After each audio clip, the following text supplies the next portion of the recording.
Hello everyone, in today's video I'm going to show you how to follow a trade signal on the DSJ Exchange PG wallet sharing. First, open the DSJ website or app and log in with your username or email and password. Complete any two-factor authentication if it is enabled.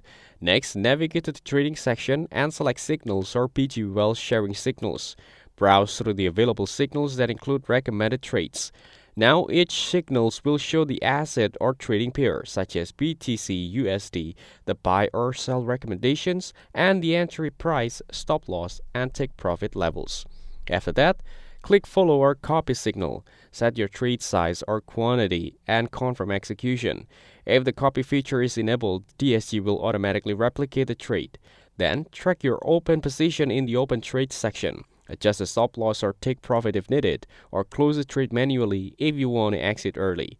Finally, once the trade closes, check your profit or loss and evaluate which signals performed best for your future trades. That's it. Thanks for watching. Don't forget to like and subscribe for more videos.